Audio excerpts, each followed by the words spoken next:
Ibrahim Traoré n'a pas seulement survécu à un complot, il a renversé l'ordre établi en quelques heures. La tentative d'assassinat, qui semblait imminente, a rapidement tourné en un événement décisif pour le Burkina Faso. Alors que la peur dominait, Ibrahim Traoré a démontré que la véritable force réside dans l'éveil de la conscience d'un peuple. Ce jour-là, un geste simple a suffi pour prouver que les idées ne meurent pas avec les balles et que l'unité peut émerger même dans les moments les plus turbulents. Ibrahim Traoré n'est pas simplement un homme, il incarne un changement radical qui dépasse la politique. Son discours, prononcé après la tentative d'assassinat, n'a pas été une simple déclaration, mais un acte fondateur. Il a promis une nouvelle voie pour le Burkina Faso, un chemin qui ne se mesure pas par la richesse ou la puissance militaire, mais par la dignité retrouvée du peuple. Dans un monde où l'oppression et la peur régnaient, Traoré a choisi de réveiller la conscience collective. Il a révélé que le vrai pouvoir d'un pays ne réside pas dans la force des armes, mais dans la force d'un peuple qui se tient debout. Ce n'était pas une promesse vide, c'était une invitation à la résistance et à la construction d'un avenir où chacun, de la rue au palais, a un rôle à jouer. Mais derrière cette promesse, il y avait un prix à payer, celui de l'unité nationale, de l'engagement des citoyens et de la transformation d'un pays longtemps sous le joug de la peur. Le 30 septembre 2022, le Burkina Faso se retrouvait à un tournant décisif. Ibrahim Traoré, figure militaire jusqu'alors presque inconnue du grand public, allait devenir un symbole de résistance face à une tentative de renversement du pouvoir. En quelques heures, ce qui avait commencé comme un complot visant à l'assassiner s'est transformé en un échec spectaculaire, mettant en lumière une résilience inébranlable du peuple burkinabé. Contrairement aux attentes des conspirateurs, la peur ne fut pas la réponse du peuple. Au contraire, cette tentative a réveillé une force cachée dans les esprits et les cœurs des citoyens qui se sont unis pour défendre non seulement leur pays, mais aussi l'idée même de souveraineté et de dignité. Ce moment, bien plus qu'un simple échec militaire, a marqué le début d'un changement de mentalité dans toute la société burkinabé. La peur, jusqu'alors omniprésente, a laissé place à un sentiment de fierté collective. Dans les rues de Ouagadougou, au marché, dans les villages reculés, la mobilisation s'est opérée spontanément. Les Burkinabés, soldats ou civils, ont cessé de voir Ibrahim Traoré comme un simple leader militaire. Ils ont commencé à le percevoir comme le porte-voix d'une idée plus grande, un pays capable de se défendre non seulement par la force, mais par une unité fondée sur la dignité. Cette unité a rapidement transcendé les lignes de fracture sociale et politique. Elle a permis au Burkina Faso de sortir de son isolement diplomatique, de se redéfinir comme une nation qui ne se plie pas sous la pression étrangère ni ne se soumet aux diktats extérieurs. Au-delà du militaire et du politique, ce basculement a eu un impact profond sur le quotidien des citoyens. En peu de temps, le pays est passé de l'incertitude à la confiance retrouvée. Cette transition, bien que fragile, a permis au Burkina Faso de se réinventer en une société qui, même dans les moments de crise, trouve la force de se relever, de se tenir droit et de revendiquer son avenir sur ses propres termes. Ibrahim Traoré, bien que jeune, s'est imposé comme une figure clé dans un moment de crise profonde pour le Burkina Faso. Son leadership ne se résume pas à son rôle de chef militaire, mais à la façon dont il a incarné une rupture avec un système politique oppressif. Dès les premières heures de la crise, il n'a pas cherché à imposer sa vision par la force brute, mais a su écouter et rassembler les différentes forces vives du pays. C'est dans ce contexte de division et de peur que son message a trouvé un écho. Les idées ne meurent pas avec les balles. Ce fut un tournant pour le peuple burkinabé, un instant où la résistance ne fut plus seulement une question de survie, mais un acte de réaffirmation d'identité et de souveraineté. L'impact immédiat de cette prise de position a été profond. Au lieu de s'enliser dans la violence et la division, comme beaucoup s'y attendaient, le pays a connu une cohésion inattendue. Les soldats, souvent perçus comme des acteurs extérieurs à la vie civile, ont été rejoints par des citoyens ordinaires dans un même combat pour préserver l'intégrité nationale. Ce rassemblement a permis de rétablir l'ordre de manière presque organique. Les Burkinabés ont compris que la véritable force résidait dans leur unité et non dans la répression ou la peur. Traoré n'a pas seulement créé un espace pour que la voix du peuple se fasse entendre, il a catalysé un changement de paradigme, où la politique devenait une question de conscience collective et non plus de pouvoir imposé. Le Burkina Faso, à travers la prise de pouvoir d'Ibrahim Traoré, a été propulsé dans un tourbillon d'événements qui ont redéfini sa trajectoire politique et sociale. Après la tentative d'assassinat et l'échec du coup d'État, la dynamique du pays a radicalement changé. Ce n'était plus une question de renverser un gouvernement, mais de faire face à une réorganisation interne de la société elle-même. L'effondrement rapide de l'attaque a révélé un sentiment de solidarité et de cohésion qui n'avait pas été vu depuis longtemps. En moins de 4 heures, le pays a renversé la situation de manière surprenante, les civils se portant volontaires pour interférer avec les forces militaires et empêchant la réussite du complot. Le pouvoir militaire, en apparence inébranlable, s'est vu défié par un peuple prêt à se défendre, non seulement par la force, mais aussi par l'esprit de résistance collective. Mais la véritable portée de cet événement ne résidait pas seulement dans l'échec de l'attaque, mais dans l'énergie nouvelle qui l'a libérée. Pour la première fois depuis longtemps, les Burkinabés se sont sentis maîtres de leur destin. Les soldats n'étaient plus des figures d'autorité éloignées. Ils étaient intégrés dans une dynamique commune avec les citoyens.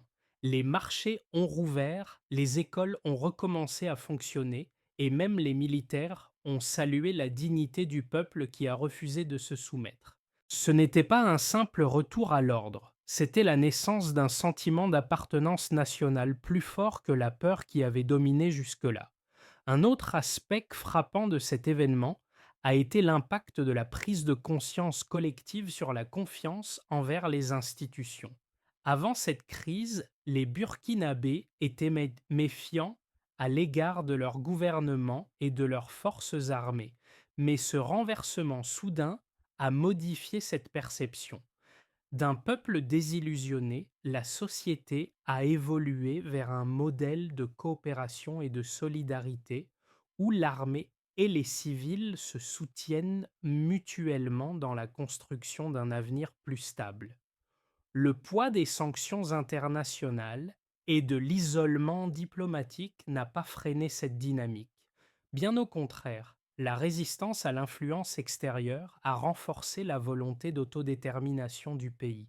Ibrahim Traoré n'a pas seulement défié un groupe d'assaillants, il a défié l'idée même que le Burkina Faso devait accepter des influences extérieures pour survivre. Ce moment a également résonné dans le Sahel tout entier. L'onde de choc produite par cet événement n'a pas été contenue dans les frontières du Burkina Faso. Le pays a lancé un message de résistance et de résilience qui a trouvé écho dans les pays voisins, où les luttes internes contre l'influence coloniale et l'instabilité politique continuent de se faire sentir. Le Sahel tout entier a vu dans ce retournement de situation une opportunité de réévaluation du rapport de force régional.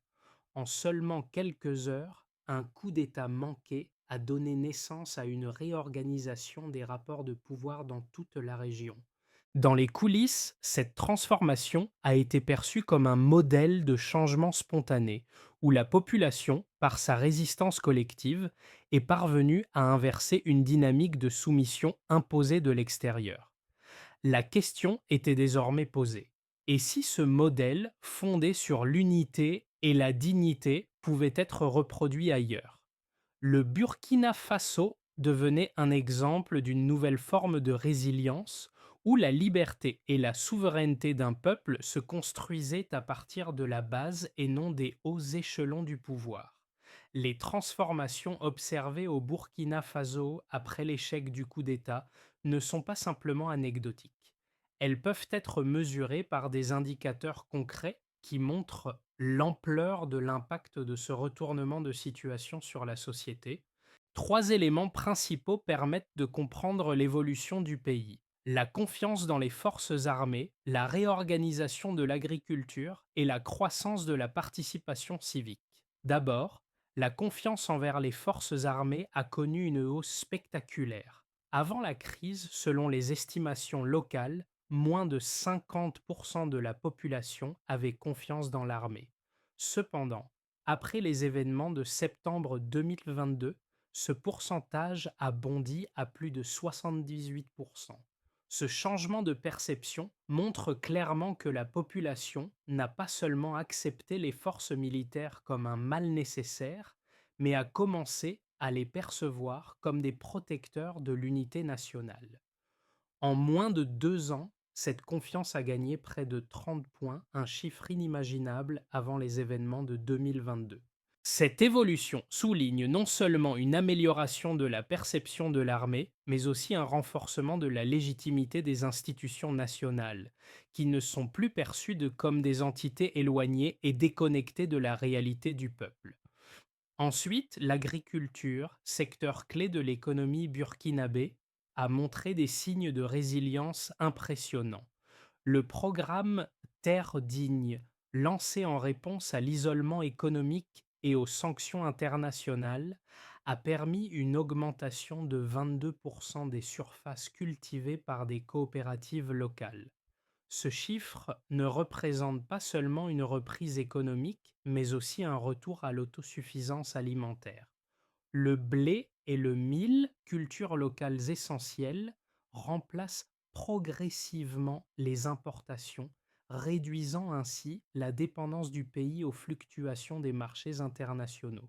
Ces initiatives agricoles sont devenues un acte de souveraineté où chaque champ cultivé symbolise un engagement concret pour l'indépendance économique et la dignité nationale. Le troisième indicateur clé est la participation civique. Avant la crise, l'implication des citoyens dans des projets communautaires ou des initiatives collectives était faible. Cependant, après l'effondrement du coup d'État, l'indice de participation civique a doublé en moins de 18 mois. Les manifestations, les projets communautaires, les initiatives de volontariat ont pris une ampleur inattendue. Ce renforcement de l'engagement civique montre que les Burkinabés, loin de se soumettre, ont décidé de prendre leur destin en main. L'engagement communautaire, qu'il soit au niveau local ou national, devient une véritable politique de résilience face à l'adversité. Les citoyens, des jeunes aux adultes, ont commencé à organiser des événements culturels, à participer à des projets de développement durable et à prendre des initiatives pour améliorer la vie dans leur village et leur ville.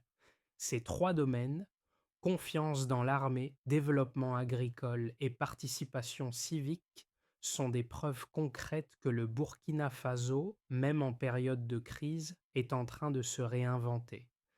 Les chiffres, bien que modestes, montrent une tendance claire. Un peuple qui se redresse après avoir été secoué par une tentative de renversement du pouvoir. Ce processus n'est pas sans risque, mais il montre que la dignité, la solidarité et l'autosuffisance peuvent réellement changer la trajectoire d'une nation, même dans les moments les plus sombres. Il est indéniable que l'ascension de Ibrahim Traoré et les événements qui ont suivi ont provoqué des débats sur la nature de ce changement. D'un côté, certains analystes, notamment dans les chancelleries occidentales, considèrent l'action de Traoré comme un populisme dangereux, où la souveraineté nationale est mise en avant au détriment de la stabilité économique. Selon cette lecture, le Burkina Faso se dirige vers un isolement de plus en plus prononcé, risquant de s'enfoncer dans une pauvreté prolongée en raison de son rejet des normes économiques internationales et de la dépendance aux sanctions extérieures. Cette critique soulève des questions légitimes. Est-ce que la rupture avec les puissances extérieures et l'autosuffisance affichée par le pays ne sont pas des recettes pour l'autarcie? Peut-on réellement bâtir un avenir solide sans prendre en compte les réalités économiques mondiales et l'intégration dans le marché international? Cependant, une autre perspective, celle des Burkinabés eux-mêmes, propose une vision diamétralement opposée. Pour beaucoup, ce qu'on appelle populisme n'est qu'une tentative nécessaire de réappropriation du pays par le peuple. Dans ce récit, la souveraineté nationale est primordiale, non seulement comme un moyen d'assurer l'indépendance économique, mais aussi pour restaurer la dignité perdue. Les critiques de l'isolement et de la dépendance extérieure oublient souvent que la soumission n'a jamais enrichi un peuple. En effet, les choix de Traoré, bien que controversés sur la scène internationale, répondent à un besoin profond de renouveau moral et d'autonomie. Ce n'est pas un rejet aveugle de l'internationalisme, mais une volonté d'affirmer la place du Burkina Faso sur la scène mondiale selon ses propres termes. Dans cette optique, la critique selon laquelle le pays se dirige vers un isolement devient moins pertinente. Loin de l'être, le Burkina Faso semble en train de redéfinir ses alliances sur la base de la dignité partagée et non sur celle de la soumission. L'isolement diplomatique, loin d'être un frein, devient un catalyseur pour repenser les relations internationales et peut-être pour inspirer d'autres nations du Sahel à adopter une approche plus autonome et fondée sur des principes de solidarité et de souveraineté nationale. La dynamique qui a émergé du Burkina Faso est bien plus qu'un simple changement politique ou militaire. Ce qui se joue aujourd'hui est une transformation sociétale profonde.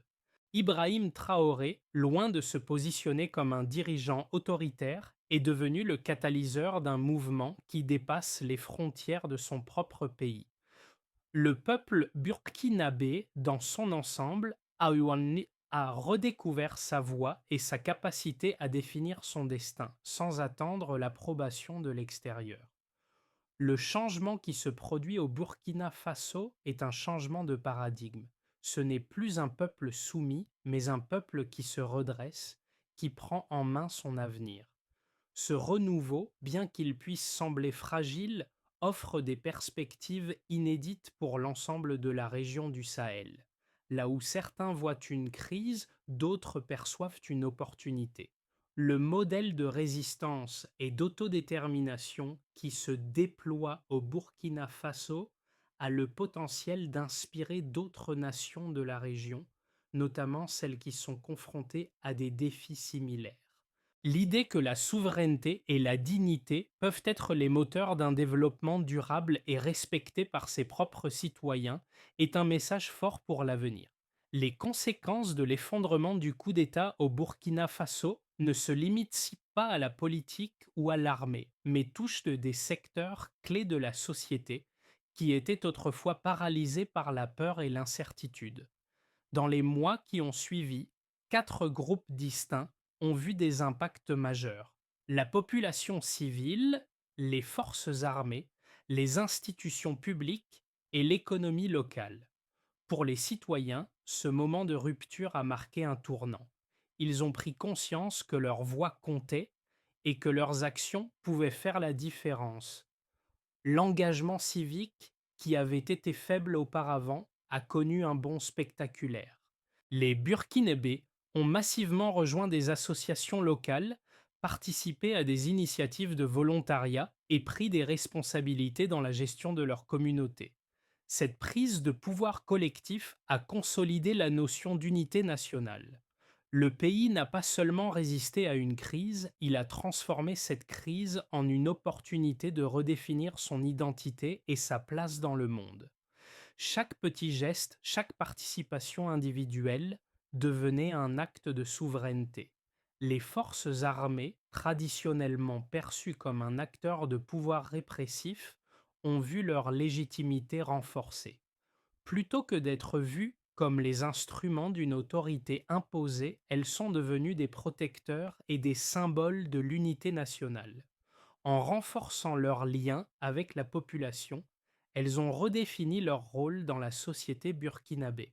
Leur mission n'était plus uniquement de défendre l'État contre des menaces externes, mais aussi de préserver la cohésion interne et de protéger la souveraineté du peuple. L'isolement diplomatique, paradoxalement, a renforcé cette légitimité en l'absence de pression extérieure. Les institutions publiques, quant à elles, ont dû réévaluer leur rôle. Après l'échec du coup d'État, les gouvernants se sont vus contraints de faire preuve d'une plus grande transparence et d'une efficacité accrue. La population n'accepterait plus d'être gouvernée par des promesses non tenues. Il en a résulté une nouvelle forme de gouvernance, plus axée sur la participation active des citoyens, la transparence et la responsabilisation des fonctionnaires. Le gouvernement, tout en restant au pouvoir, a dû s'adapter à une réalité où la stabilité était désormais vue non pas comme un don venant du sommet, mais comme un pacte entre le peuple et les autorités. Enfin, l'économie locale a bénéficié d'une impulsion inattendue. Le programme Terre digne et d'autres initiatives agricoles ont permis au pays de réduire sa dépendance aux importations et de renforcer son autonomie. Les coopératives agricoles ont vu leur production augmenter et la population a retrouvé un sens de l'indépendance économique. Ce processus de redéploiement agricole a non seulement stimulé l'économie locale, mais il a également permis de restaurer la dignité des paysans qui ont vu leurs efforts de production valorisés. Leurs échanges communautaires et la solidarité renforcée ont donné un nouvel élan aux projets économiques locaux. En somme, l'isolement diplomatique et l'échec du coup d'État ont paradoxalement donné naissance à un renouveau de la cohésion sociale, de la gouvernance et de l'économie locale. Le Burkina Faso, bien qu'encore fragile, a trouvé dans ses propres ressources humaines et sociales la clé de sa résilience future. Ce modèle de transformation qui repose sur la dignité et l'unité nationale pourrait bien être un exemple pour d'autres nations confrontées à des défis similaires. À mesure que le Burkina Faso entre dans une nouvelle phase post-crise, trois scénarios se dessinent pour les 6 à 12 prochains mois, chacun étant marqué par différents niveaux de risque et d'opportunité.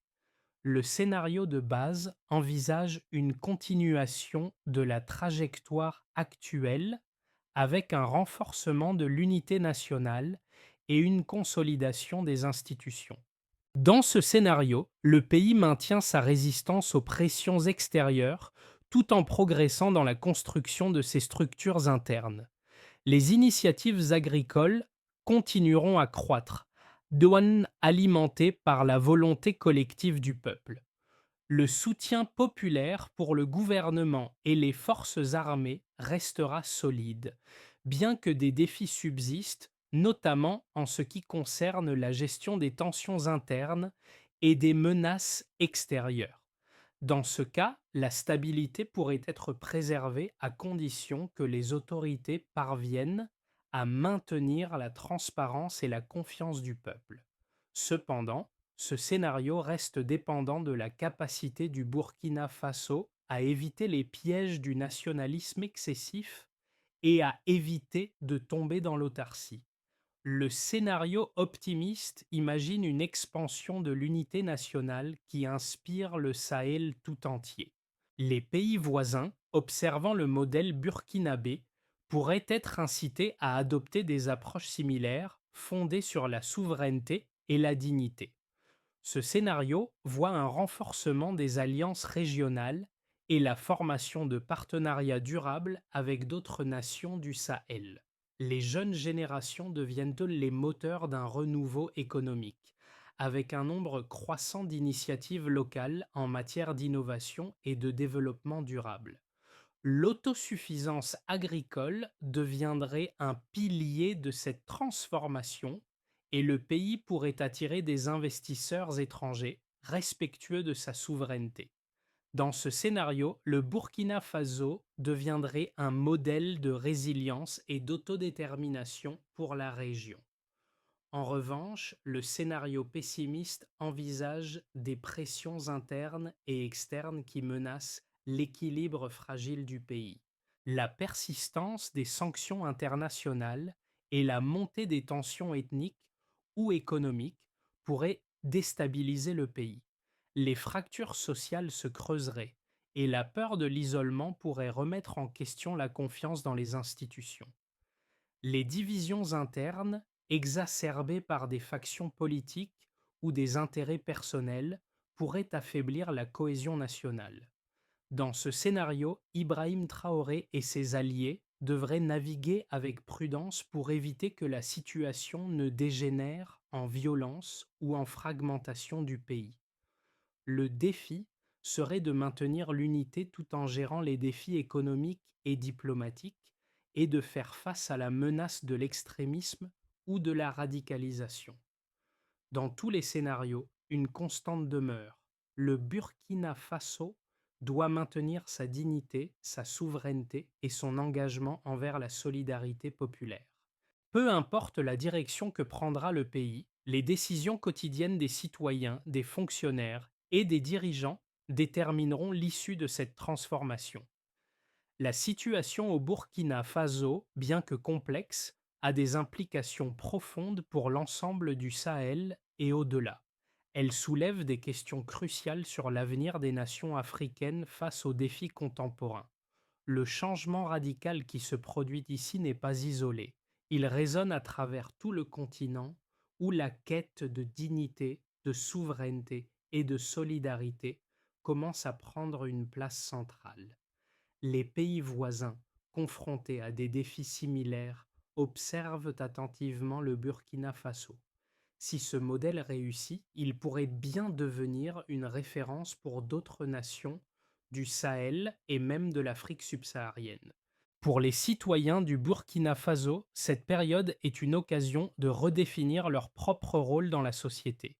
Ce n'est plus seulement une question de survie ou de soumission à des forces extérieures, mais un défi de construction collective. La jeunesse, en particulier, trouve dans cette dynamique une nouvelle voie à suivre. Elle comprend désormais que son avenir ne se limite pas à attendre des solutions extérieures, mais qu'elle a le pouvoir de transformer son environnement, de renforcer la cohésion et de contribuer activement à la prospérité du pays. Les jeunes générations voient dans l'exemple de Traoré une source d'inspiration pour mener des initiatives locales et transformer leur communauté. Pour les leaders et décideurs de la région, le Burkina Faso offre un modèle de gouvernance fondé sur la transparence, la responsabilité et l'autonomie.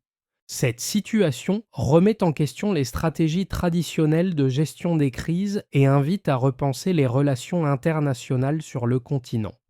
L'histoire de ce pays montre qu'il est possible de résister à la pression extérieure tout en renforçant l'unité intérieure. La véritable question est donc, comment d'autres nations peuvent-elles tirer parti de cette dynamique pour créer une gouvernance plus responsable et plus ancrée dans les réalités de leur peuple? Alors que le Burkina Faso traverse cette période de transformation, un plan stratégique en plusieurs étapes est nécessaire pour garantir la pérennité de cette dynamique de changement. Le pays doit se concentrer sur trois axes principaux: la consolidation de la participation citoyenne, le soutien aux initiatives locales et l'amélioration de l'accès à l'éducation et à la formation civique. D'abord, il s'agit de renforcer la participation citoyenne. Pour que le modèle de résilience continue à se développer, il est essentiel que chaque citoyen sente qu'il a un rôle à jouer. Les comités de quartier, les associations de jeunes et les coopératives doivent être soutenus pour garantir qu'aucun groupe ne soit laissé pour compte. Cela implique la création de mécanismes permettant aux citoyens de s'engager activement dans les décisions politiques et économiques du pays.